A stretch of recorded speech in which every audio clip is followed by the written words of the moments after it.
Good afternoon, everyone. Thank you for joining us for the last roundtable of ISAS International Conference on South Asia 2022. This session is titled Ideas of Connectivity and will highlight the role of infrastructure, connectivity, and the operations of regional trade mechanisms between India, Pakistan, and Bangladesh. Before we proceed with the event, I would appreciate if you could mute your microphones and switch off your videos throughout the session. If you have any questions or feedback to share, please forward them via this chat. The questions will be consolidated for the speakers to answer later. Today, we are delighted to have with us the following distinguished speakers: Professor Sanjay Kathuria, Senior Visiting Fellow, Center for Policy Research, New Delhi, India, and Non-Resident Senior Fellow, ISAS NUS. Dr. Constantino Xavier, Fellow in Foreign Policy and Security Studies, Center for Social and Economic Progress, New Delhi, India, and Professor Nisha Taneja, Professor at the Indian Council for Research on International Economic Relations, New Delhi, India. I now invite Dr. Amitendu Palit, Senior Research Fellow and Research Lead Trade and Economics, ISAS NUS, to chair the session. Dr. Palit, please. Thank you so much, Vinny. And depending on where you are at this point in time, a very good morning, a very good afternoon, or a very good evening to all those who have joined us for the last session of the ISAS Annual Conference of 2022. This conference, as you would have noted from the big theme that is being addressed, is centered around the notion of rupture and connectivity. Now, the idea of rupture and connectivity, of course, is not an inconsistent notion for those who are familiar with the South Asian region and its history. The South Asian region witnessed what will probably go down in not just regional history, but in world history as one of the most tumultuous and traumatic events when the subcontinent got divided into India, East Pakistan, and West Pakistan. It was not just simply a geographical division, but it was also a division that brought upon its wake a huge number of challenges which have continued to impact the South Asian region for the decades that have gone by since the partition. The other sessions of this particular conference have reflected upon many of these themes, the social themes, the political themes, the historical factors. This particular session, which incidentally also happens to be the last roundtable of this conference, is going to focus on the economic context and implications of a ruptured history of the subcontinent.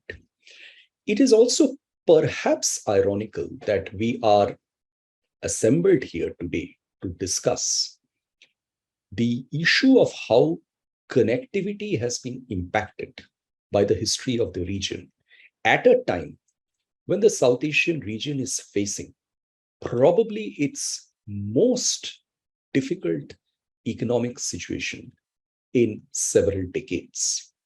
Among the major South Asian economies, 3 economies are in deep distress insofar as accessing external finance, external support for upholding their macroeconomies are concerned.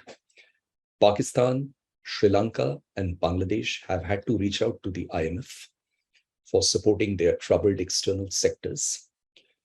There are not much of good news to be conveyed from the smaller economies of the region as well. We know of the difficulties that are being faced by Nepal. India right now, which occupies nearly 4/5 of the region in terms of the geography and its economic presence and also population, is fortunately not yet in the throes of a major economic crisis. But clearly, there's no way it can stay immune to the large number of pressures that are mounting on it from the neighborhood, which is undergoing deep economic fractures. What perhaps becomes an extremely important theme at this point in time is to look at how the South Asian region can, number one, combat the current crisis in terms of going forward to utilize a lot of potential that it has not been able to exploit till now. And number two, in that context, how important is connectivity? There is always an identity about South Asia that it is the least economically integrated region of the world. This is a notion which is perhaps partly contestable depending upon the methods that one employs in looking at integration, but there is no doubt about the fact that integration-wise and connectivity-wise, by this time, over the last 7 decades and more, South Asia should have performed much better. To what extent has its history of partition impacted this goal on connectivity? And is there a way forward from there? Those are basically the issues that we would like to reflect on in today's discussion. And I'm delighted to have the opportunity of an extremely distinguished, accomplished, and knowledgeable group of experts who will be reflecting on this subject here with me today. And I hope to engage in a substantive and meaningful discussion with all of them. The experts have already been introduced by my colleague Vinny. So we have Professor Sanjay Kathuria, Dr. Constantino Javier, and Professor Nisha Taneja as our eminent panelists today. Let me, without not taking any further time, first invite Professor Sanjay Kathuria to kick off the proceedings. Professor Kathuria, over to you. We have an allotted time span of around 10 to 12 minutes for each panelist. So please feel free to cover those in your first round of remarks. Over to you, Sanjay. Thank you very much, Amitendu, and thank you for inviting me. Of course, I am part of ISAS, and I'm congratulations, nevertheless, to all of you for this conference. The theme, it is very timely, and I see, previous sessions that you've had very distinguished lineups. So I'm sure, and I'm looking forward to catching up on all those discussions. So let me, without further ado, start off on what I intend to say in the next 10 to 12 minutes. Now, we know that, when the theme of the conference is rupture and connectivity. So let me start with rupture. So we know that roads and rails can decay. Trading rhythms can be forgotten. And the underlying losses for people, both tangible and intangible, can be, and in fact are, neglected. And this is what happened, as we all know, in South Asia. Now, as the combined GDP, the economic output of Bangladesh, Pakistan, and India, the three constituents of pre-1947 India, the combined GDP of these three countries is 96% of South Asia as of 2021. And if we are to capitalize on the idea of South Asia, then all three economies need to be in the picture, especially given their locations in the configuration of South Asia. And I'll come back and speak more on that. Little bit historically, India was Pakistan's most important partner for almost a decade after partition. There were 8 customs stations and 3 customs checkposts until 1965 between the two countries.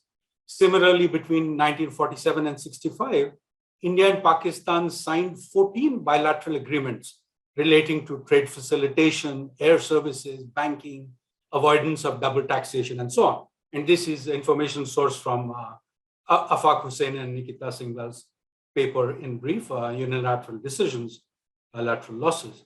Today, there is barely any direct trade, especially after 2019, where we know that there's been a virtual cessation and a ban. And bulk of the trade now happens via Dubai. And yet we know that there is a massive potential of trade between these three large economies. India, Pakistan, of course, where the potential is the greatest because there is the trading was never normal.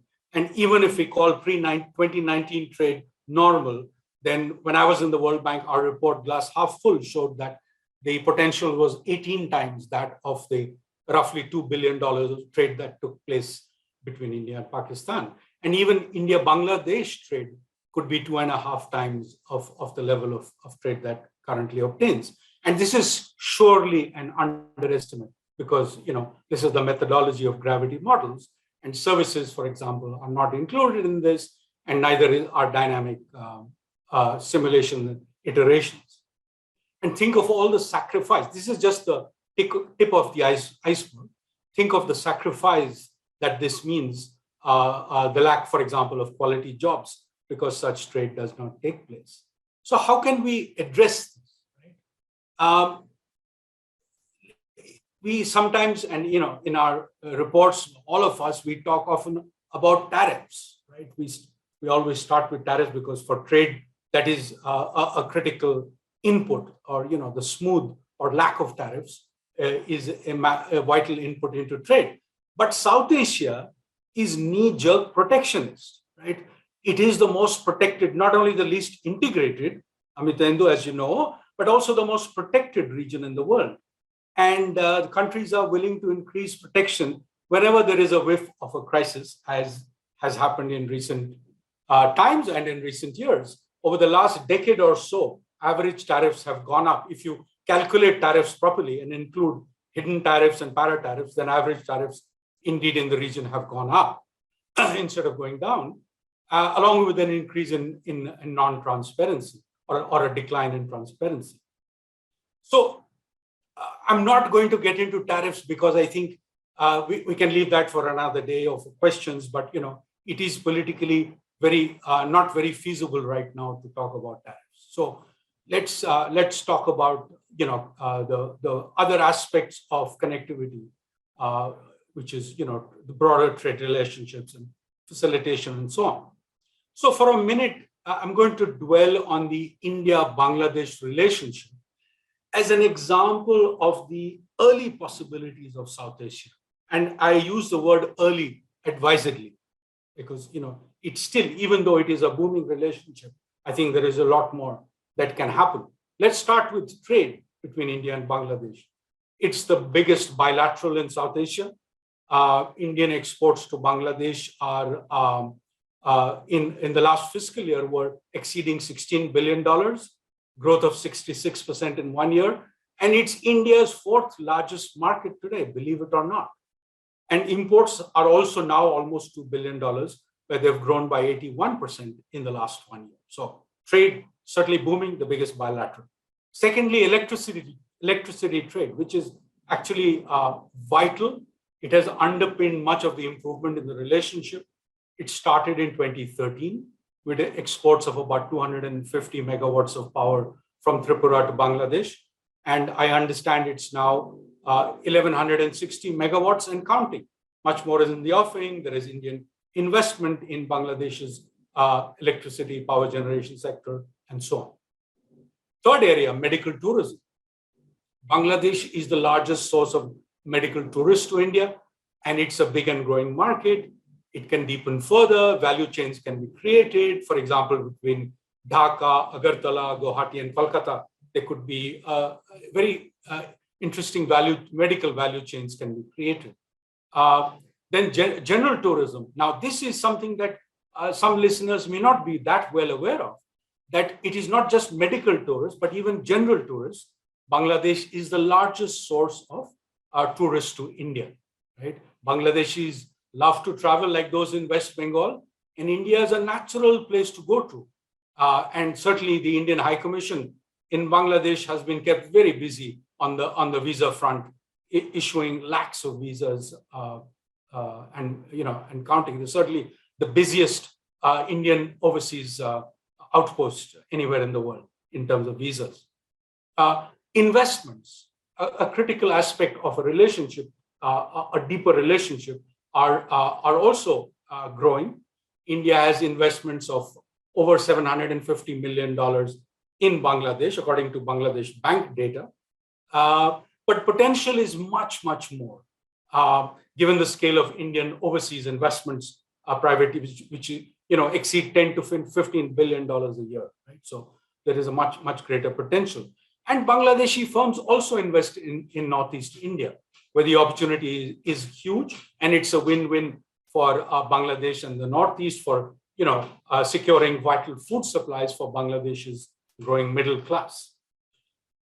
And finally, transit trade between the two countries, which is very important for both sides, for both Bangladesh. Certainly for India, we all know it's important, but even for Bangladesh, getting access to ASEAN countries through the Northeast of India is important. And this is making progress, starting with generous offers from Bangladesh, use of Chittagong Port, Mongla Port, and so on. But this is certainly an area which much more can be done. So in this context, the India and Bangladesh are actively exploring a CEPA, a comprehensive economic partnership agreement with chapters on trade, investment, services, e-commerce. So it's beyond a traditional free trade agreement, which is good because that means greater economic benefits for both parties. The point I'm making here is that this is an all-encompassing relationship, and the promise is big. And there is lots of intangibles in this relationship, meeting relatives across the border, wedding shopping in Kolkata, catching a movie, going across literally for overnight or a weekend from Dhaka to Kolkata and so on. Now, this is, while this is going on in the East, all is not quiet on the Western front. We know that. But South Asia, as I said at the beginning, will be incomplete and short of potential unless without its Western wing, right? Because that's what the geography of South Asia is about. And now we know that in the past, there was goods traffic from Kabul to Dhaka and beyond on both sides, Central Asia and the West, and Myanmar and beyond in the East. And we all, all of us, Constantino, Nisha, and I, and so many others have all suggested many ideas for restarting India-Pakistan trade and going beyond that. And indeed, there have been promising times in this relationship, but right now, nothing much is happening. And meantime, thousands, if not multiples of that, of ordinary people are suffering because of the status quo. So here I'm throwing another idea into the works, which is mindful of the political economy of trade. And this brings in Afghanistan and India and Pakistan all into the fray. Now, we know, some of us will know that Afghan trucks come to India. They deliver goods via the Wagah-Atari border, between the two Punjabs, Indian and Pakistan Punjab. They export to India, but they return empty. Now, India exports to Afghanistan via the sea route. What if Afghan trucks could carry Indian exports from Wagah? This has been mooted very often, but Pakistan has so far not allowed it. But here I'm suggesting a little bit of a twist. What if there in return, Indian trucks could ferry container loads of Pakistani products to Nepal from the Wagah-Atari border? And this is a limited quid pro quo intervention. Can it help break the ice? It is a face-saving device. We know, God knows it's important in the current India-Pakistan context. It is face-saving because it is a reciprocal transaction and both sides can claim a win. Again, this is important in today's atmosphere. So this is a kick-starting idea, to break the ice, the thaw, and to unleash the potential of that is waiting. But the world is not waiting, right? So neither is the eastern part of South Asia, as I mentioned in the India-Bangladesh context. So the western part, which suffers massive welfare losses as a result of not engaging with the rest of South Asia, needs to come back into the picture because we're talking of South Asia, right? Its gains are huge and all the others gain too. The rest of South Asia gains too, but Pakistan and Afghanistan stand to gain the most. And therefore, they need to have the biggest skin in the game and need to demonstrate that they're really interested for the sake of the welfare of the people. Will the politics allow even the limited intervention that I have proposed as an icebreaker. We don't know, but we live in hope. Thank you, Amit. Thank you, Sanjay, as always, very illustrative and thoughtful. And in fact, the proposal that you bring to the table is certainly worth much deeper consideration. And I hope it gets to reach to the people who matter and can take this forward insofar as its construction and implementation is concerned. I now have the pleasure of inviting Dr. Constantino Javier from the CSEP India. Tino, the floor is yours. Thank you, Amitendo, and thanks to the whole team at ISAS and US for putting up this huge conference over the week in a virtual format with so many angles to rupture and connectivity. I had promised a typology of connectivity. I guess I'm going to bring that up in some ways, but Amitendo, following, I think, your mandate, which I think is very important for this panel, I think you'll ask us to look a bit ahead into the future, since this is the last session of the conference. I'm going to look a bit backwards and then forward. So I'm going to look a bit at what the moments of rupture and connectivity over the past 75 years teach us as what the necessary ingredients are to leverage this moment now, this, I'd say, broad consensus that we see in the Indian subcontinent, in the Bay of Bengal region, in parts of Southeast Asia and beyond, Indian Ocean region. This moment where I think connectivity is becoming more than a buzzword. It's really a policy imperative. It's really a priority for different actors. So looking backwards, I'd like to just remind people that, you know, we've had so many different moments of rupture and connectivity in and around the subcontinent. And I can think briefly of 3 moments of rupture, 3 moments of connectivity in the last 75 years.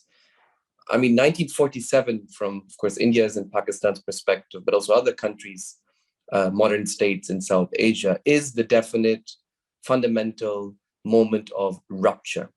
Rupture in the sense that it disrupts the free flows, the integrated space that paradoxically the British Empire had knit together. It's rupture in the sense of the emergence of modern, hyper-modern states that seek to have total sovereign control over their territory and their population, and therefore follow policies that are really about demarcating themselves from other spaces and other populations. And we see this nowhere else than in the institution of the political territorial border, right? And the conflicts that those borders generated and still generate today. So those lines of partition, very physical, brutal, violent, intangible, because of course they can't be seen, but at the same time very tangible because they disrupt decades, centuries of flow, is a moment of disruption, of rupture in the subcontinent that constitutes the region still as we know it today. This is followed by a moment of connectivity. And if we look at what happened between 1947 and I would say early 60s, is actually an attempt of some of these states to manage cooperatively these borders. So if you look at the work, for example, of Pallavi Raghavan at Ashoka University at the India-Pakistan relationship, it's one where there is an attempt to manage cooperatively flows and common goods, right? Whether it's water, whether it's power, whether it's migrant groups, whether it's citizens. So that, I think, is a moment of connectivity in the region through various institutions, not, of course, the modern SARC or modern institutions we know, but there's a moment of attempted imagination at a joint space that can be managed cooperatively by these newly constituted states. They're trying to inherit that legacy of connectivity and manage it through new tools. That, again, faces a new moment of disruption, which I would call is pretty much between the early 60s and the 70s, where whether it's symbolized through the India-China War in 62, the India-Pakistan War of 65, in which a lot of what Professor Katuri has mentioned of connectivity that existed till 1965 gets effectively dismantled. It's only in 65 that all of those links between India and East Pakistan really are disrupted. But from the mid-60s, throughout the 70s, into the mid-80s, you have a moment of disruption, of rupture in the region, of the political borders actually becoming institutionalized as walls, as barriers to isolate states, frankly, from each other. And also introversion, for example, manifested in very autarkic economic models. Trade is not the language that these states speak. So therefore, as a manifestation of that, again, we have that rupture and introversion, including political introversion in many ways, in many of these states, where you have the emergence of political nationalisms in Sri Lanka, for example, from 1958 onwards, in India throughout the emergency. So a rupture really of that integration story. Then you have a moment of reintegration of connectivity, again, from the mid-80s to the 2000s, maybe most symbolically manifested in the establishment of SAARC in the mid-80s. And, an institutional attempt to bring states together, I'd say a belated attempt to replicate what had been done from the 50s, 60s in other regions of the world, right? The modern regionalism of interstate cooperation, top-down, heavy regional organizations, whether it's the EU, whether it was Mercosur in South Africa, whether it was ASEAN that was deepening its process in the 80s, 90s. So there's an attempt to do that in South Asia too. I think what you really see then is in the 1980s to 2000s, this process developing of connectivity, of institutions, of attempted integration. I would say the 2000s mark the highest level of that process between, say, 2002 and 2008.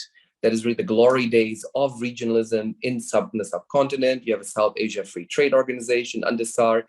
You have SAARC probably having its greatest influence, politically speaking, and the boldest ideas under, again, the umbrella also of India-Pakistan attempted normalization. I would suggest that collapsed for two reasons in 2008. I mentioned 2002 to 8 as that height of that regionalism connectivity, because in 2008, there are two things that concurrently disrupt, again, that moment. One is the the collapse of India-Pakistan relations and the November 2008 attacks on Mumbai that completely derailed the India-Pakistan relationship that until today has not recovered from that. And concurrently also the global recession at the world level in terms of the economies, right? So there's a loss of steam and investment in the idea of economic openness and integration. And I'd say that today, followed this disruptive moment, maybe for the last 5 years, we see now, I'd say, the last moment of connectivity, or the newest moment, the newest attempt, the newest window for connectivity, where states again are embracing the idea that they must work through interdependence in order to achieve welfare, development, and security, frankly, in the region. So to come to, I think, to the lessons out of these 4 or 5 moments of rupture connectivity, I would say there's a few we can take out of this. The first one is that first ingredient, the first pattern we clearly see in all of this is that economic interdependence is just not an economic objective. Economic interdependence is a strategic objective, is a political tool to shape the regions in which these states live. So we've had moments in which the leaderships in these countries or the geostrategic circumstances have been more permissive to translate that economic need into a political agenda. And that means, for example, that states are able to often take pioneering steps unilaterally to invest in regional economic integration. For example, India today is revisiting the way it manages its land borders to the integrated checkposts, for example. It's investing massively in upgrading the infrastructure of connectivity on its land borders. That's one example where India has realized that whatever Bangladesh, Nepal, Pakistan, or Myanmar do, or China for that matter, it is in India's interest in the long term of decades to invest in the infrastructure to manage these flows across, in this example, the land borders. This could be also done by abolishing or facilitating visa policies.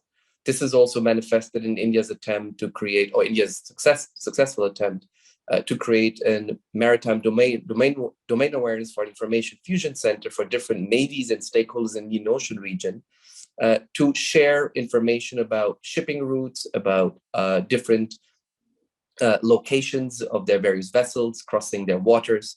That IFC IOR, for example, center that is here outside Delhi is today a manifestation of how India realizes that beyond just economic integration, there's a political benefit to cooperate by developing these habits or these institutions or these sites of cooperation.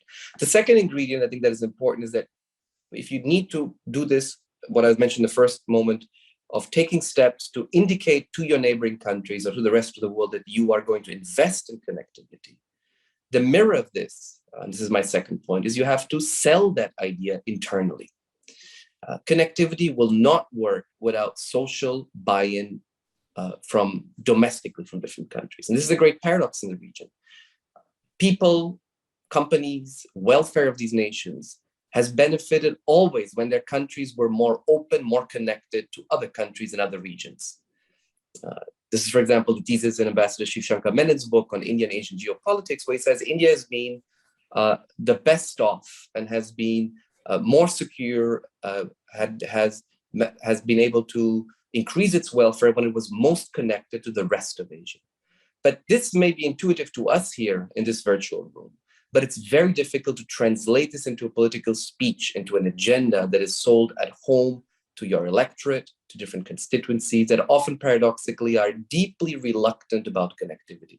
And I would say we're living in this age, in this moment, a time, in fact, where there is great resentment, great opposition among civil societies, not only in South Asia, but even the West, towards the logic of openness, towards the logic of investing in connectivity.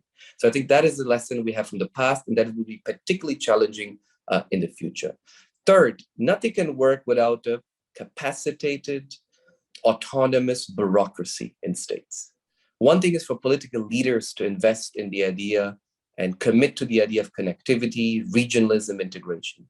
The other thing is to translate that vision into operational cooperation between different units. And here we have to speak about states as the primary actors that are going to have to flesh out the terms of connectivity.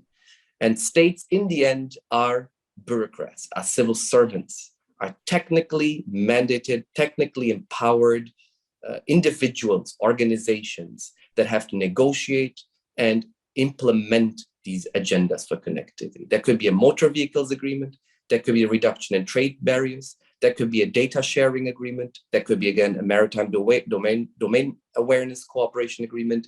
For that, you need to empower a bureaucracy to be able to negotiate that. And we have seen, if I may say so, in this region recently, the perils of a political vision of integration, of connectivity, without that capacity, without that transparency that comes from the bureaucratic mandate to negotiate. And I'm referring to Sri Lanka in particular, where we talk far too much about China and far too little about the erosion of the Sri Lankan bureaucracy, which used to be one of the most formidable bureaucracies in South Asia, but has been marginalized over the last 20 years for many reasons. And therefore, I would say, that is one of the reasons why we see the systemic collapse of Sri Lanka today. Fourth, and maybe before two more points, fourth is the importance of bottom-up regionalism. What I mean is now to compensate for the point I made about states, political vision, or bureaucracies. Connectivity can only be fleshed out if you have also deep involvement from civil society, border states in large states. For example, in the case of India, a large federation where you need border states to be at the forefront of land and maritime connectivity, but also the private sector, unlike in the past in this case. These are broadly civil society, socioeconomic actors that need to be at the forefront of connectivity, working with states to flesh out the integration agenda in the subcontinent and beyond. And that requires a constant balance, a constant reworking of how to find solutions to bring these stakeholders in. If you want to develop land connectivity between India and Bangladesh today, you have to deal with the local and regional, but particularly even local sometimes, micro-local dynamics on both sides of the India and Bangladesh border. These are political logics. These are logics of deeply entrenched monopolies sometimes. These are interests sometimes of local communities that sometimes have actually better, more informed solutions to manage cross-border flows than the state and state capitals and the heavy bureaucracies. Same for the private sector, right? That generally has not been involved in the logic of connectivity in foreign policy in South Asia, and I speak in India, for India particularly. But now there's a greater interest in seeing how can the private sector actually be leveraged to support the foreign policy priorities towards connectivity in the region. And finally, regional institutions. Nothing will work without cooperative systems that transcend the simple bilateralism that I suspect is becoming often a shortcut, a very transactional shortcut, so to do things bilaterally. But I think all of us here agree that there is a tremendous long-term benefit to building regional institutions that creates sites, spaces for joint projects, not only bilateral and cooperative sites. So this is the logic of regional institutions, I think, that has always been important. But it's particularly important now, given the asymmetries between large states, in the case India and South Asia, but also China, the US, etc., and smaller states that are often very reluctant about connectivity agendas and are much more comfortable working out connectivity cooperatively through these multilateral or minilateral institutions. And here again, beyond just the traditional institution of regional organizations, top-down, state-constituted, heavy in the sense that try to do everything. I'm reminded of BIMSTEC that had 14 working groups for 20 years on which there's been limited success, not surprisingly, if you're trying to do everything top-down with 7 different states. And another model that I think is gaining roots now in South Asia and beyond, that is more based on sector-specific cooperation. So there needs to be a multi-sector, multi-speed approach to regional institutions. There'll be clusters of states that are more interested in working out cooperation in a certain sector, and there'll be other states working in other sectors. So I'm thinking particularly about the BBIN model, Bangladesh, Bhutan, India, and Nepal, that has been around since the late 90s, but it's particularly important because it allows, in this case, 4 states to work on, for example, power and water management, very specifically, where there's a deeply untapped potential in that sub-region of Bangladesh, Bhutan, India, and Nepal. So I think with that, I'll end with those ideas towards the future of connectivity and what we can learn from the past towards fleshing out a more sustainable roadmap towards regional integration in South Asia and beyond. Thank you. Thank you, Tino. That was extremely instructive, and I think you have, in a sense, captured the kernel of the entire agenda that needs to be looked at holistically. Because one of the things where I would wholesomely agree with you is the fact that the question of connectivity is a question that cannot be addressed with the prism of a particular subject. I mean, if it's a question of connectivity, if we are talking about economic connectivity, then perhaps economics does not have the entire ammunition to answer why economic connectivity is not taking off. On the other hand, maybe people-to-people connectivity as well cannot be answered just through the references to institutions or social practices or other mobility and cultural issues. You've really, laid the bed of issues out very, very clearly and cogently. Thank you for the presentation, and I hope to come back to you and the rest of the panel with some of the thoughts to reflect on what you have broadly shared with us. Let me now turn to Professor Nisha Taneja. Nisha, the floor is yours. Thank you, Amitendu. I really enjoyed listening to Sanjay and to Tino. And I think there's a lot to learn from history. So I'm really happy that we're all delving into history, because it's history that's going to show us the way forward. So, and there are many lessons that we can learn from the past. And let me start with India, Pakistan, where there is so much pessimism. And then I'll come to the more optimistic part, and I'll talk about India, Bangladesh.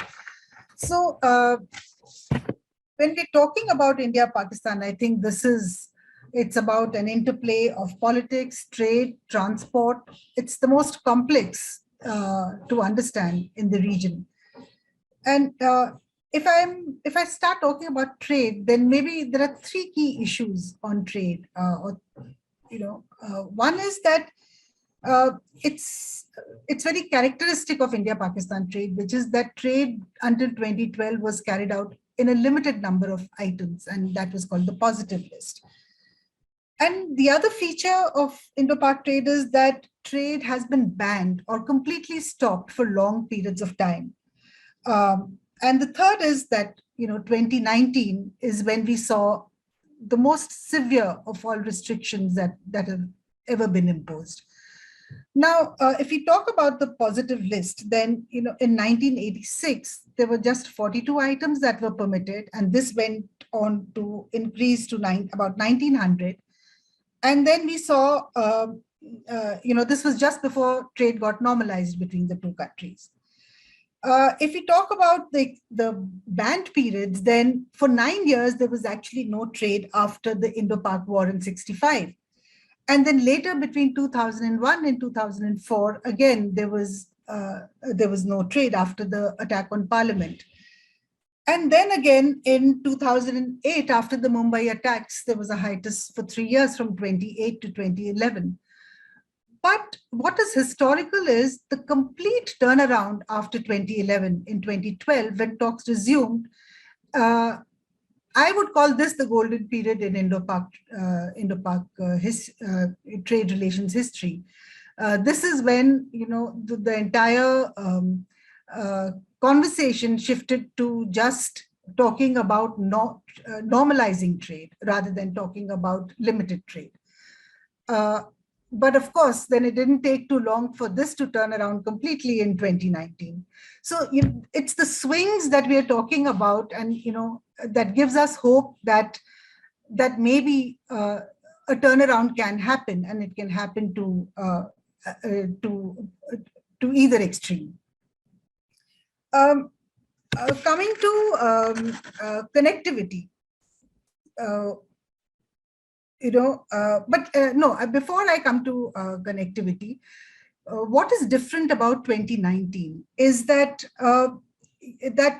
in terms of restrictions, for instance, India imposed a 200% duty on all imports, but there was no restriction on exports.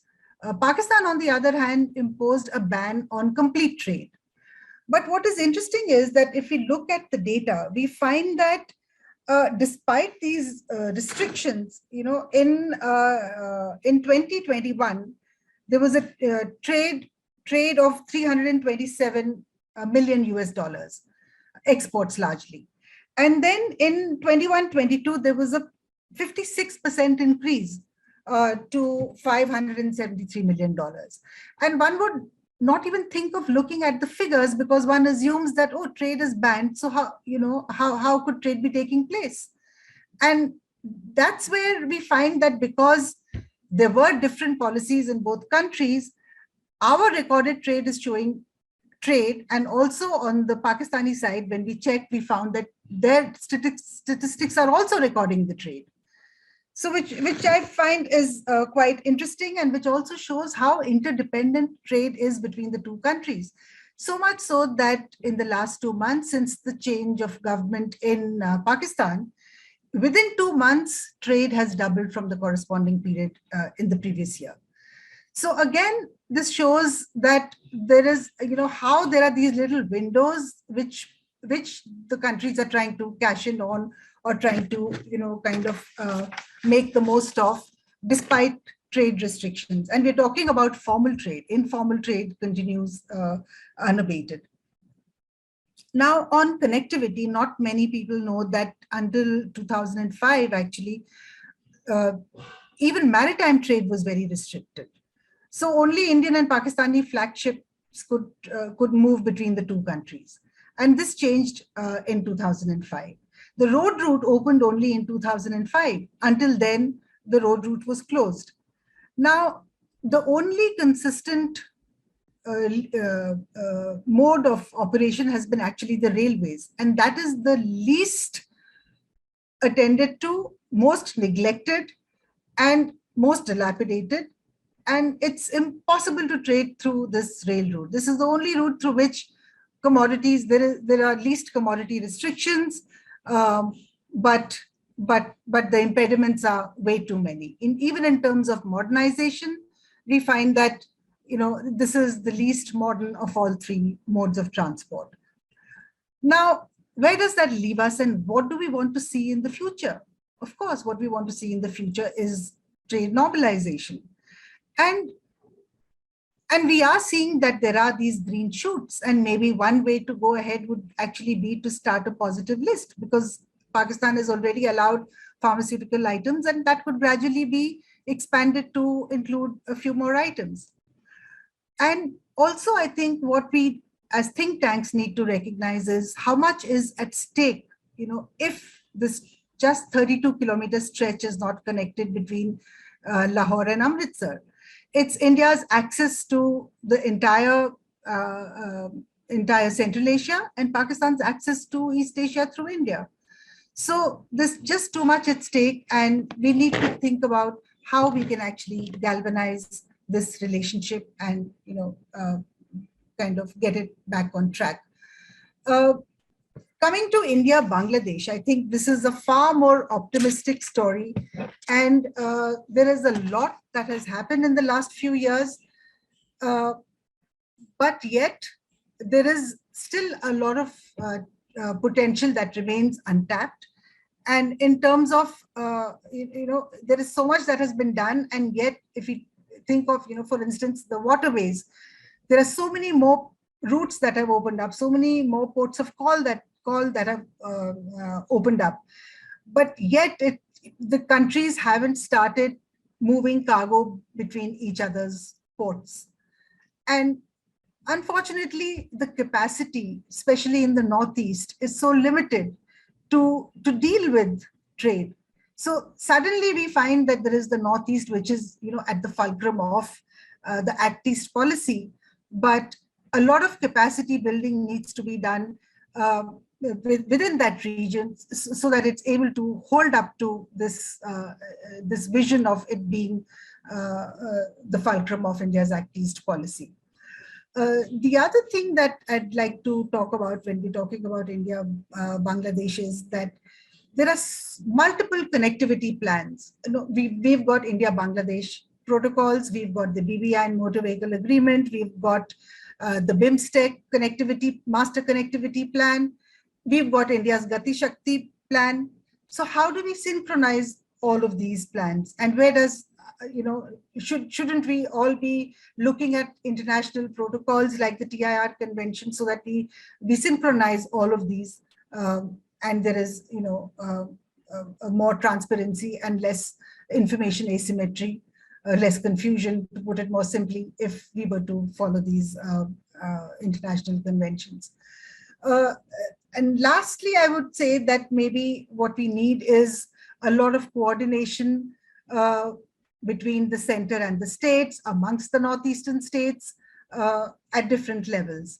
And again, I think even though the Gati Shakti plan, aims at a lot of connectivity within the country, unfortunately, it's not really linking up to the international connectivity plans.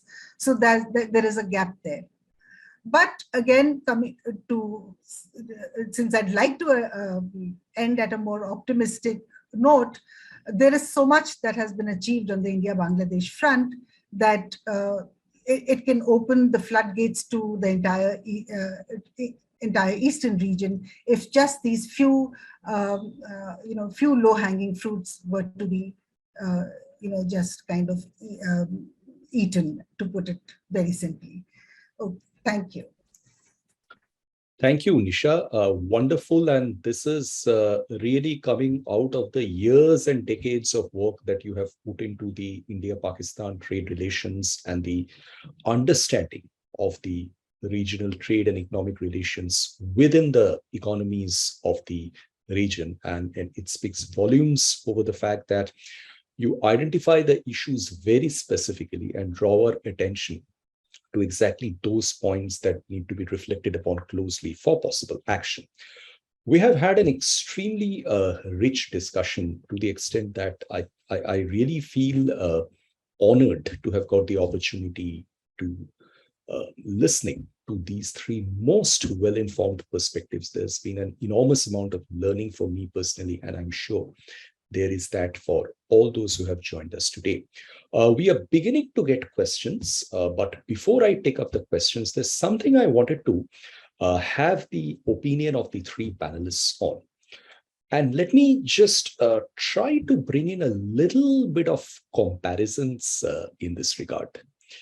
Now, obviously, it might not be a question of apples being compared with apples or oranges with oranges, but when we look at South Asia as a region, we also tend to think of other regions.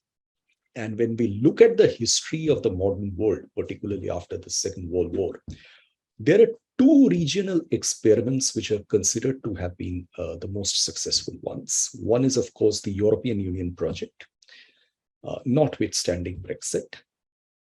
And the second is the Association of Southeast Asian Nations project, which is the ASEAN project. What I wanted to reflect on is that both in the European Union as well as in ASEAN, we have had difficult histories before the regions became to be identified in the way they are now today. European Union, for example, we know of the extremely difficult, tenacious, complex relationship that led to the formation of the European Union. Before all that, the relationship between Germany and France, for example, one cannot really consider a more troubled, more mutually resentful relationship in a large number of ways. If we come to Southeast Asia, the two main economic forces of the ASEAN mechanism, Singapore and Malaysia, did get separate from each other.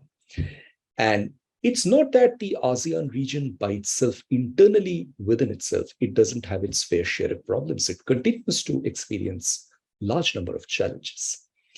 But the question that I want to reflect on for all of you is that these individual histories have not really come in the way of the individual members cooperating with each other and connecting to each other on the subject of connectivity.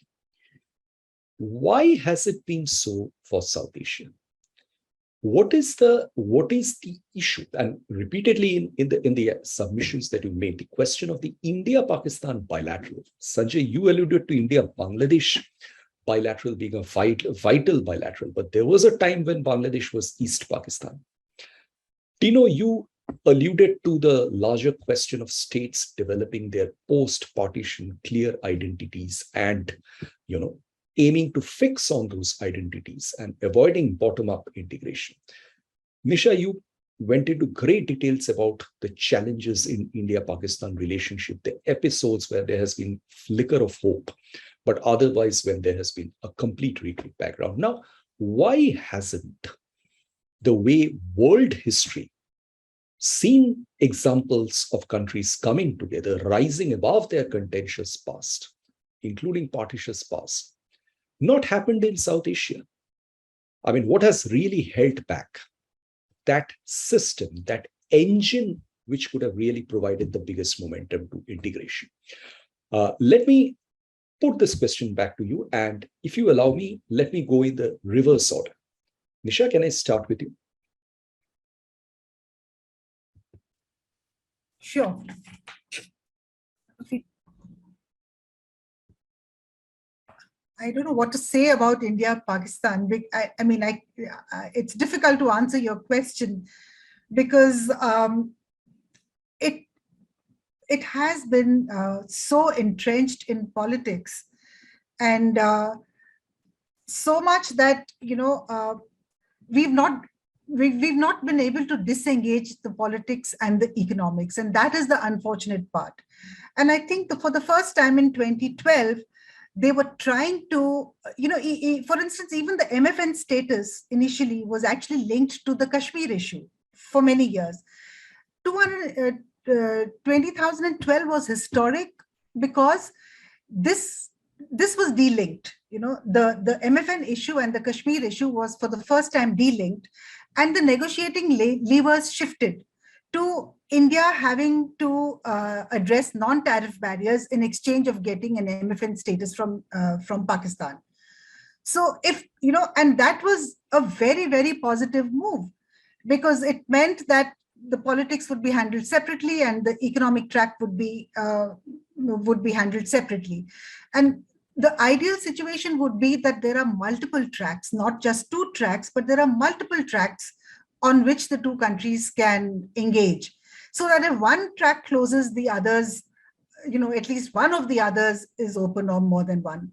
But because the political hegemony is just so overpowering, no other channel is able to function. And that's the unfortunate part. And that's the distinctive part about India-Pakistan relations. And today, once again, we have got entrenched back into politics and economics again. And we are not being able to disengage. And so our effort should be at disengaging on these two issues and creating multiple tracks for engagement. Thank you. Thank you so much, Nisha. Tino, your thoughts? That's one of the hardest questions I've heard in a long time, Amitendu, because it is really, I think we don't have an answer in the literature for this. If you look at even the decades of research that academics have invested in explaining the European Union integration process and trying to find an answer to your question of why it worked. You're asking why it did not work here, but to find out that answer, we would have to look at why has it worked where it worked. And I'd say that's the decision. We still don't have an answer for that. Broadly, there's two camps, right? There's one argument saying that regionalism has evolved in the EU and in ASEAN because of pressures from outside, because of a security umbrella and a push factor from the outside. In the case of the European Union, the US, that not only protected the European Union, but frankly nudged and forced different European actors to come together to integrate, starting with steel and coal. So it was an externally induced integration process, right, that protected the European Union also from its external threats, the Soviet Union in particular. In that process, split Europe, let's not forget that, right? It was only a part of Europe that integrated. And there's a second, I think, approach to explain this, that you need a leader, a country, an asymmetrically preponderant power to take a lead, right? That asymmetric first mover factor. The Gujarat Doctrine reflects that, right? When the former Foreign Secretary of India, Jagat Mehta, in the 1970s, I think, defined regionalism as more than the sum of bilateral relations that India has with each of its neighbors. He was saying we need to build something more than just adding bilateral relations. We need to build a common pool, a sustained, integrated region through institutions and patterns of cooperation. That is that logic, that second logic. So I think if you look at that, you'll have the explanation in South Asia it didn't happen. You never had an external power being able to force regionalism onto South Asia, the US, China, or the Soviet Union, nor do you have India that has sufficiently and strongly embraced the idea of being open to regionalism. And that first point I made about strategic economic interdependence is a political imperative. That did not happen until the 2000s, at least, until the 1990s, as a function of India's also economic model. The hopeful note I'll leave you with is that I think today, as I engage here and across the country with different stakeholders, I think the last 10 to 20 years show that India is incrementally, but continuously embracing that logic, that second logic I was talking about, of being a first mover, about doing what I was saying, that those unilateral moves to promote connectivity, right? It's seeing it as a political benefit in the long term. So maybe that is a positive sign of what could come in the next few decades.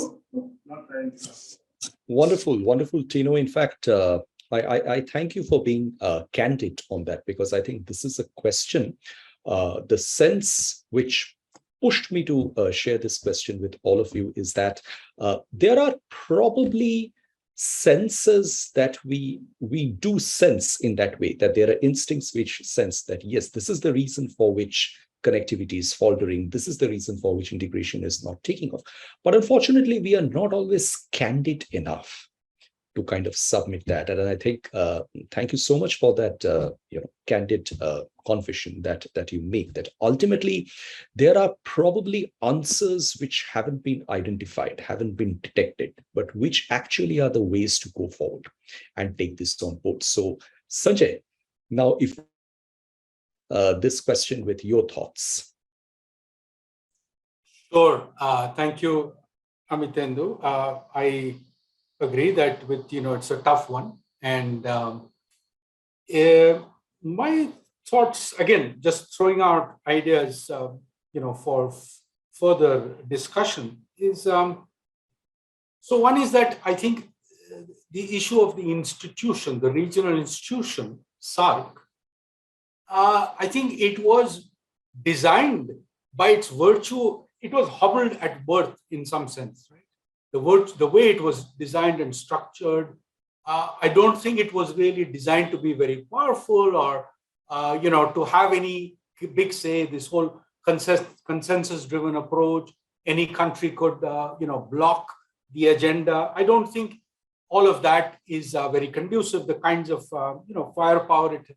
So I think SAARC was sort of, had a lot of handicaps and they're almost built into it. So I don't think one can expect, unless there is a big overhaul of the institution. So on that, so one has to look elsewhere if there is to be, if there has to be a South Asia integration process. And there, I think, so there is also the asymmetry issue, right? Which Tino also talked about in his earlier, and I think that introduces suspicion. So if India does anything, or even the larger country, Pakistan, vis-a-vis much smaller country, but a lot to do with India. And the legacy and all of those issues. But I think the asymmetry of size leaves countries with a lot of suspicion that even when there are well-intentioned approaches or towards other countries, they are viewed with suspicion. So I think there has been a lot of frustration on that, and of course India's missteps, a lot of missteps which is I think now learning and beginning to correct in terms of regional integration. So where is for me the hope really is, it comes from, I'm not sure that I think the private sector for me would be a glue for, at the end of the day, it is the private sector which does the job of integration, right? So whether it is in terms of, people to people connect, putting the airlines in place, the flights, or whether it's investment or trade. So I think the power of markets seems to me the hopeful way forward, and that the growing trends towards nearshoring and regionalism that are induced now by different forces that we know about, including COVID and the Russian invasion and so on. I think there is now a renewed possibilities for regionalism, which again, it is South Asia's game to lose, and we hope that this time they will do better. But I put my money on the private sector, provided the sector, the government sector, just facilitates and allows them to do their thing. Thank you, Sanjay, for being positive as always and for being optimistic. I share your optimism in that regard, because I think there can be a fundamental change. We can see that difference visibly if the private sector, if the entrepreneurs, if the civil society, for example, are allowed to enjoy a much greater weightage in the entire idea about regional cooperation and regional connection building than they have been allowed to till now. So with that, let me try to just address one of the questions that we have received, which is again an aspirational question and a very vital question to that extent. South Asia has huge trade potentials compared to ASEAN, but it's least economically integrated and connected, resulting in socio-economic underdevelopment. And putting aside contentious issues, what are the ways and means to economically integrate and connect this region? And after some years, gradually contentious issues will lose their intensity, leading to conflict resolution and greater socioeconomic connectivity and soft border regime. Now, I think this is a question which, in a way, captures a substantive amount of aspiration, but it is not misplaced aspiration. This is really talking about, the whole idea of moving on. That let's say, for example, if we go back to the question or the development that we started with, the question of partition, and the legacies which that partition produced in terms of people who suffered, who saw their near and dear ones suffering, lost vital resources, got completely displaced, naturally, they would have a very different idea of, recasting countries together, bringing back countries together, than those who actually don't have living memories of the partition. And to that extent, we have seen a lot of water flow down the rivers, if one can put it metaphorically. And there are new generations, there are new communities which have come to capture prominent political, social, economic, and cultural positions in India, Pakistan, and several other countries of the region. Now, if I can pick up the main sense of this question that I shared with you and put it to you this way, that do you think the new generation and the South Asian region has been time and again highlighted for the demographic dividend, the young population, the bright talents and minds that it has? Do you think those elements are capable of giving a very different impetus and idea to regional connectivity? And any of you from the panel are free to answer this. Sanjay, would you like to take a shot? Sure, I can try. And so I do certainly put a lot of value and faith in the idea of the generation without the baggage of the past coming to the in a sense being the champions for a regional identity as opposed to a country identity, or complementing the country identity rather than having them at cross purposes. But one has to be mindful of the sort of the worldwide trend, including in our region, for there is a wave of greater national identities, right, towards which I think youth are not immune from, which can go at cross purposes. So, to bringing the youth, the undoubted advantage that they have of not being prisoners of the past, how to bring them on board without becoming prisoners of the new politics of national identities in all over the world, frankly, in so many even important countries all over the world.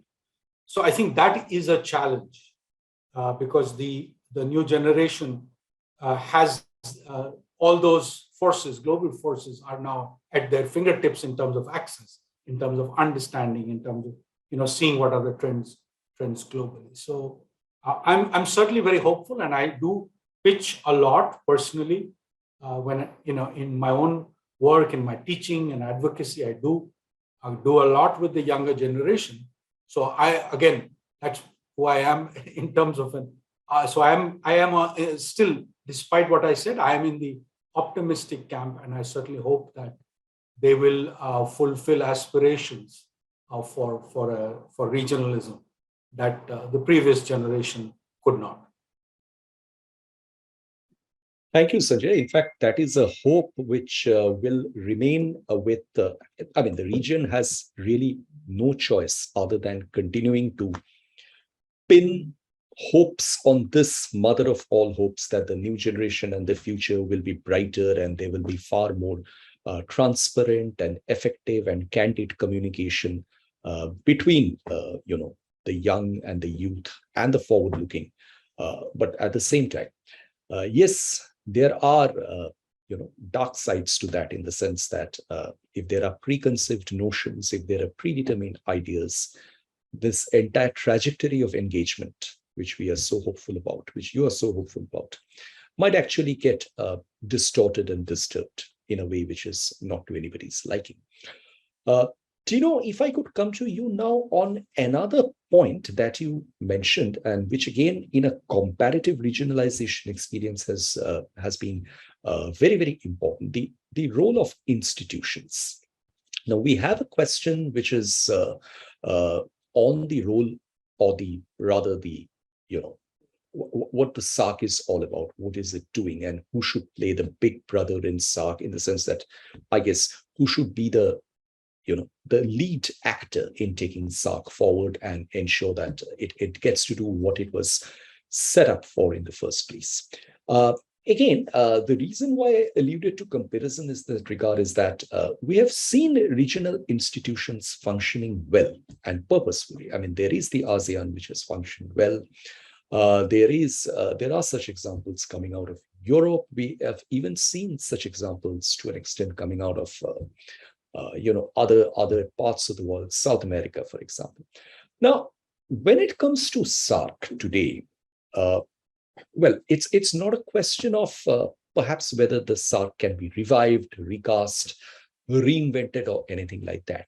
But it's an organization which has been around for more than 3 decades now.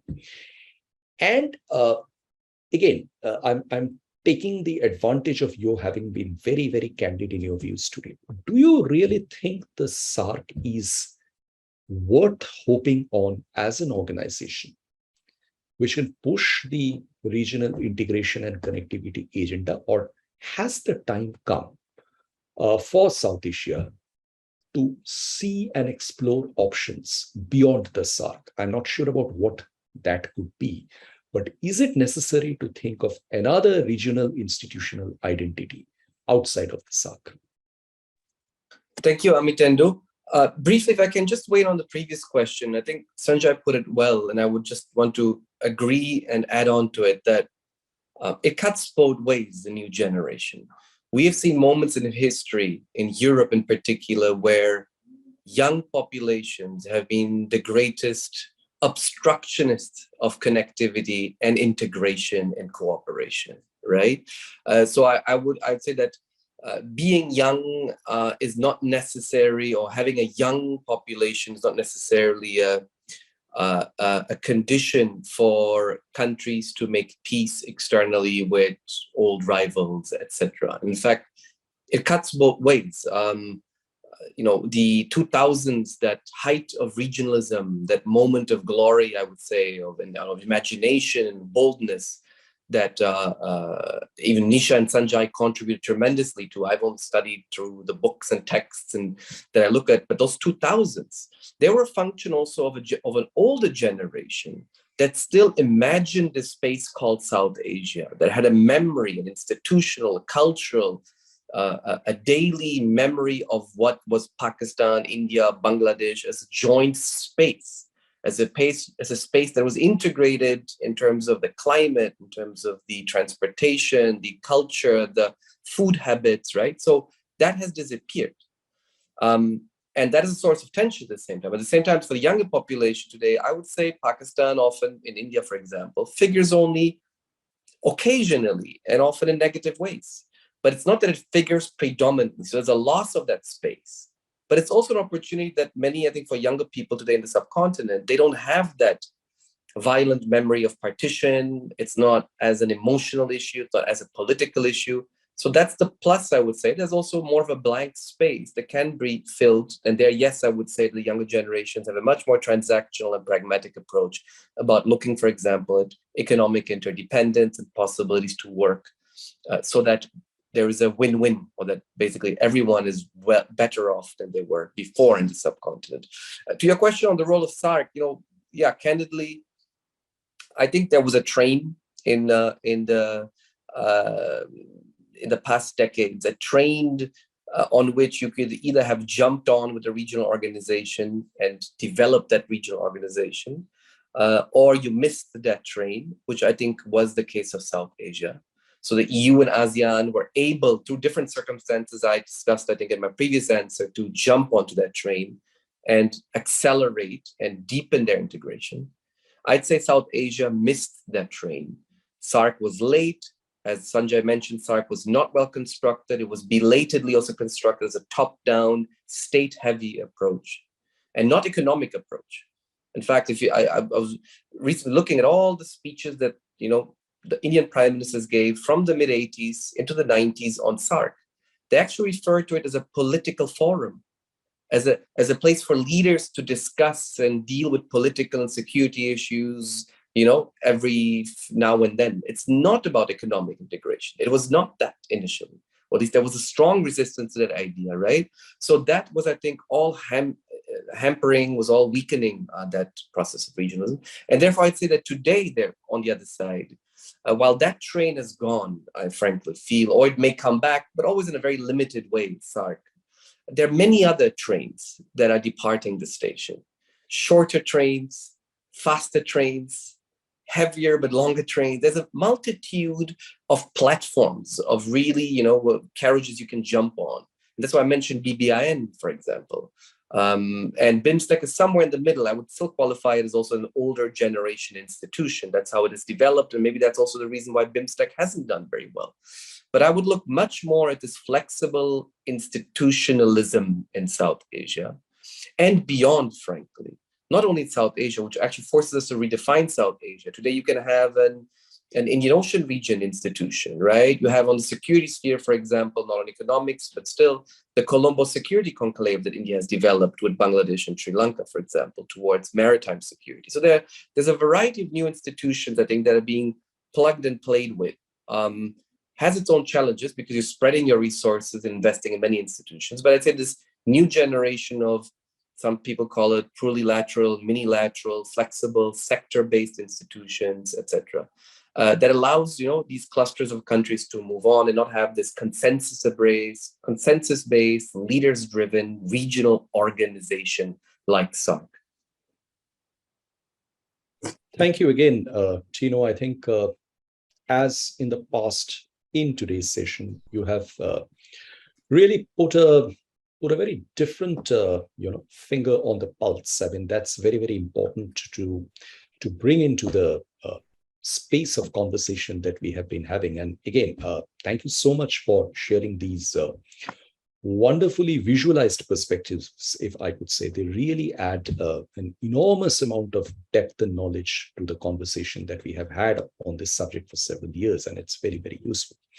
Nisha, if I could come back to you now on a point that you touched. You did mention very categorically in the context of the India-Pakistan economic relationship that the extent by which it has been held hostage by domestic politics on both sides, perhaps also non-domestic politics. We can discuss that separately.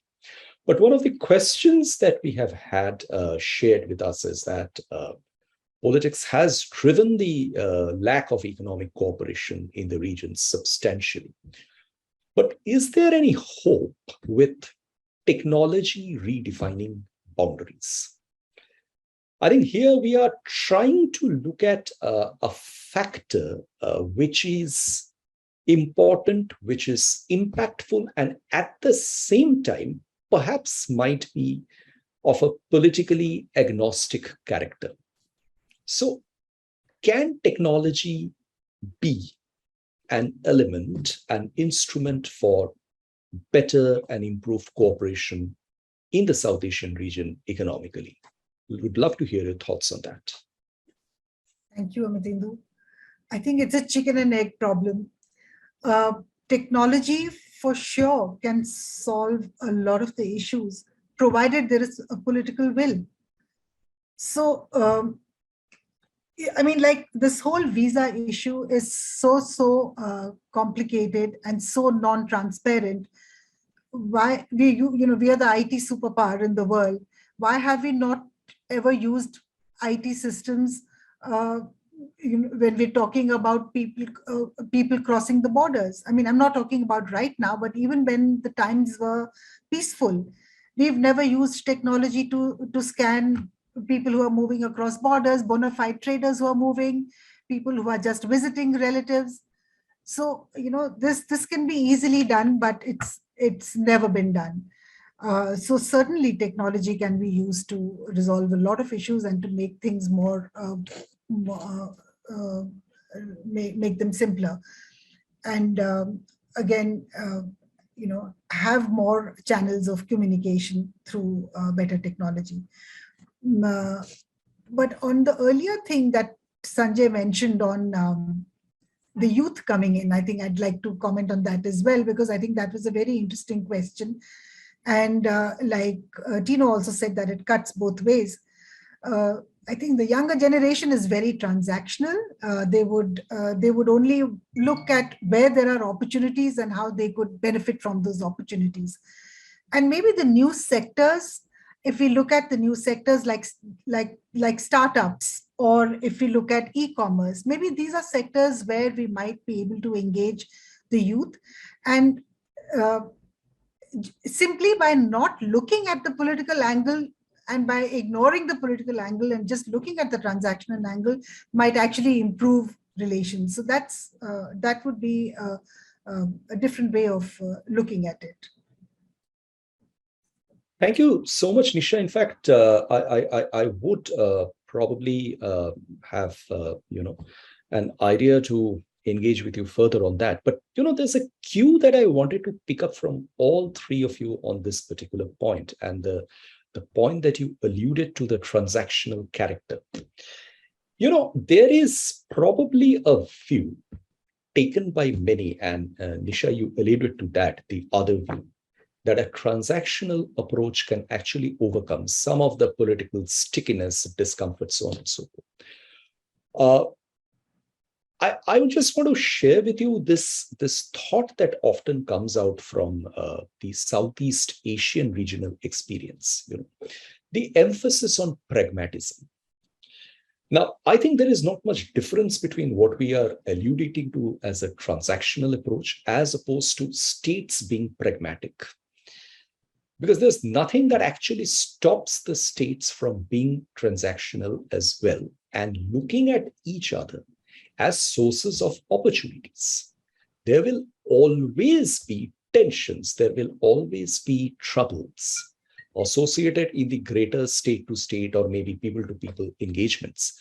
But that should not technically stop them from looking at how the best can be obtained from each other, because economic transactions, in a sense, are supposed to bring much wider benefits that are not confined to just the domestic borders or the domestic territories, but well beyond that. So I'm just wondering whether what we are alluding to as a transactional approach in certain generations might actually be able to open a new chapter in regional connections in this regard. But we can have a completely different discussion on that in some respect.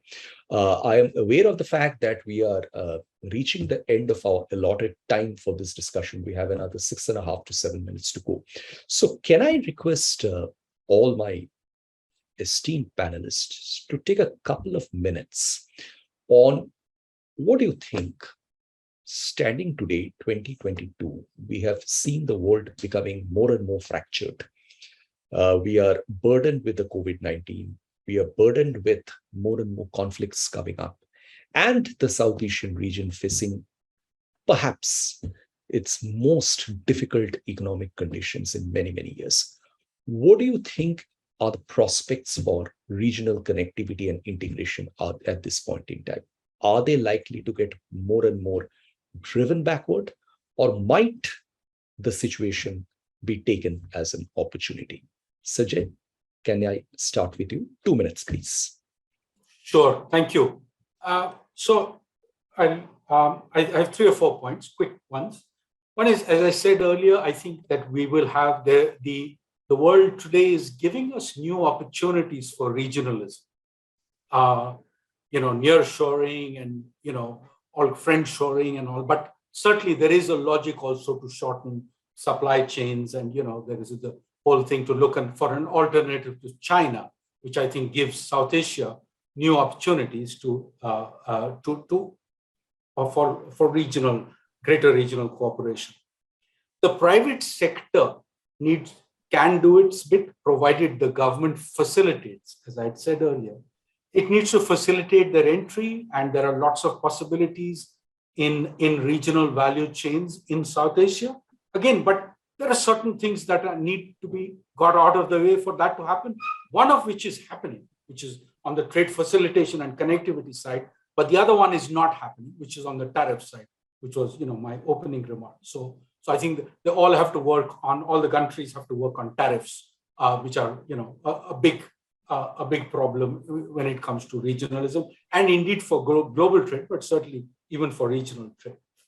I think India will play a critical role in this. India needs to take the high road because it is the largest country with the kind of responsibility, and offer unilateral, and I think this is complements the point that Tino had also made.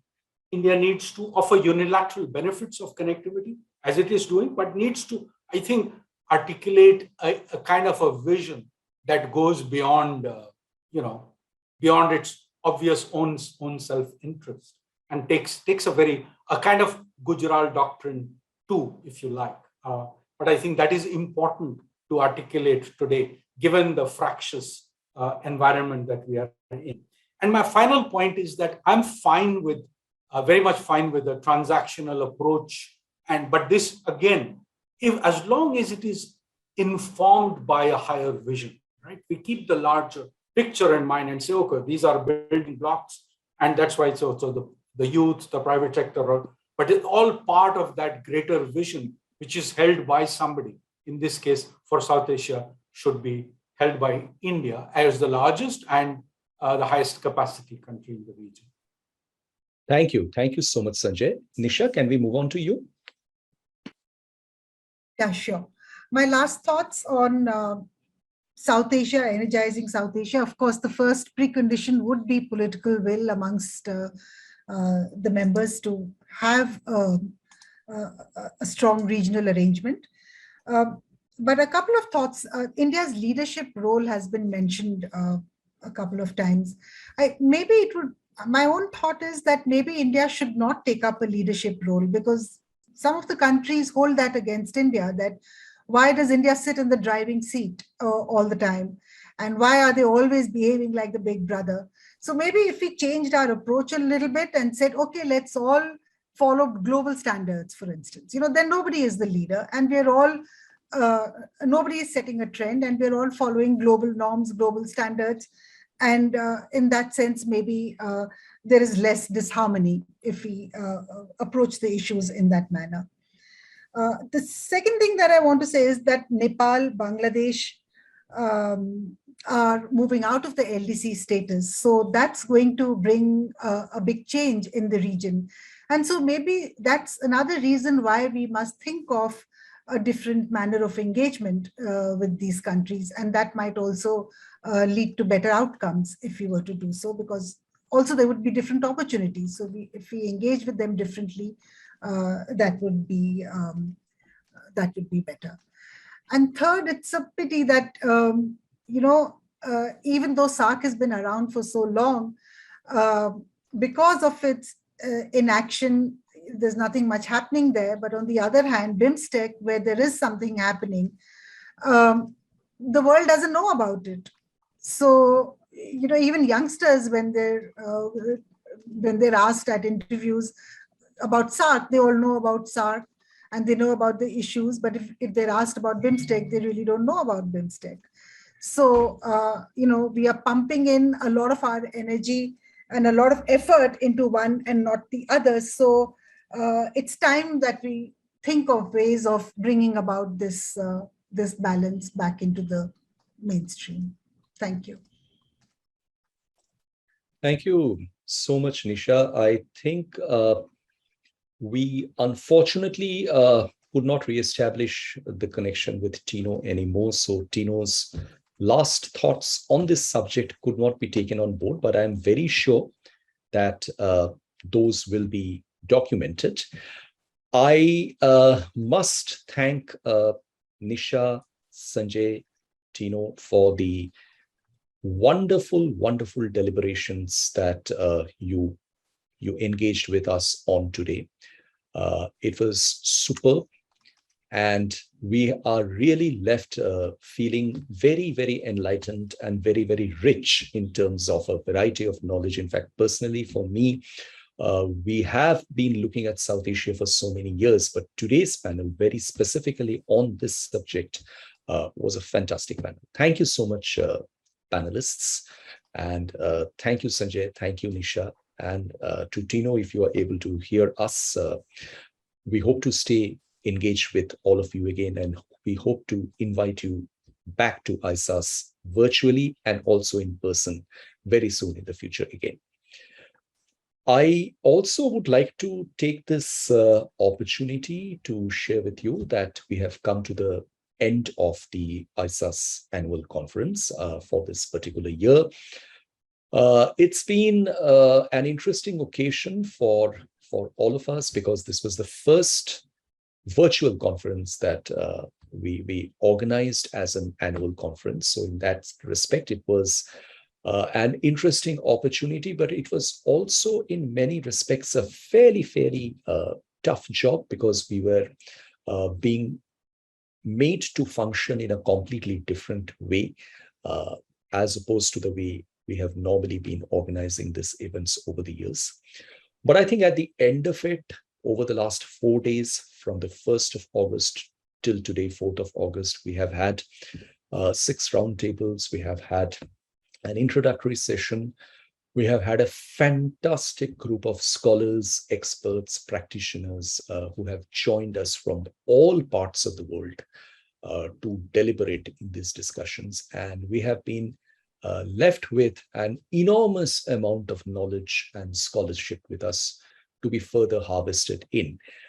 It's not a matter of pure confidence, as I mentioned earlier, that we took to organizing this conference on the subject on which we did on the 75th occasion of India's independence. But perhaps there is a greater unnoticed significance to this, that this is actually a vital point of time in history to reflect back on history and what has gone into the making of that history, which continues to impact us today.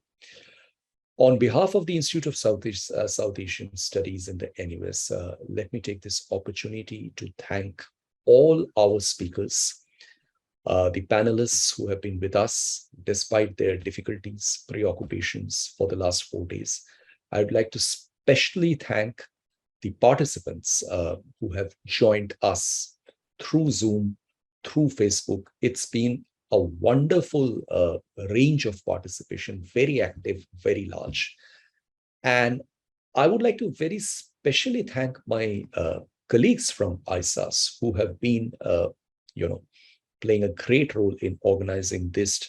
I think the first round of thanks must go to our IT team by Mr. Yusuf, who has been a tireless worker behind all these efforts and has continued to keep us connected with all our friends and followers and networks all across the world. I'd like to thank my events colleague, Mr. Jordan, who has also been an extremely supportive player in this role. And finally, I think there are 3 people who deserve very, very special mention for making everything possible. The first of them is my colleague at ISAS, Claudia Chin. I would like to very specially thank Winnie Fred Kurun, whom you just saw. And I think Winnie will be heaving a tired but satisfied sigh of relief that finally this has all come to an end. And last but not the least, the maker of this conference, research fellow at ISAS, Dr. Amit Ranjan, and I can assure you, you haven't seen and heard the last of him. He is going to come back to you again, connect to you on everything that you have shared, and ensure that all that you have shared with us remains an output which is going to have very long shelf life. With that, I'm afraid that I have to bring to an end the proceedings. Winnie, might I have the pleasure of handing back to you the floor? Thank you so much, Dr. Pandit. Since Dr. Constantino is here, should we give him a minute or two to just... Oh, yes, Tino. I didn't notice that you were there. Unfortunately, I see, this is ironical. We are discussing connectivity, but Yes. we have lost connectivity.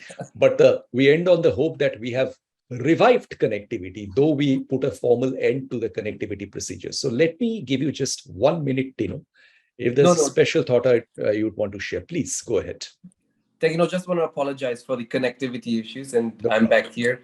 But nothing really to add, Amitendo. Fabulous discussion. I think you forced us to rethink connectivity, and I hope ISAS will continue its vibrant agenda on South Asia and connectivity issues. Thank you so much, Tino. That's very gracious of you. Winnie, back to you. Thank you so much, Dr. Pandit. I think we've come to the end of ISAS International Conference 2022. So we thank you, everybody, and we look forward to having you next year as well. Thank you. Yeah, and just a small point to add to that, Winnie, I think all our session recordings are being put up on the social media, right? Yes. We are sharing those actively. So I request all of you to kindly share those among your network and give us your feedback, and keep following us on social media and all the other forums that we are available on. With that, wishing you a very good evening from Singapore, and to all the rest of you in different parts of the world, good days, and may you have a happy, safe, and healthy year ahead. Thank you so much. Thank you. Thank you, Amitendo. Bye-bye. Thank you. Thank you.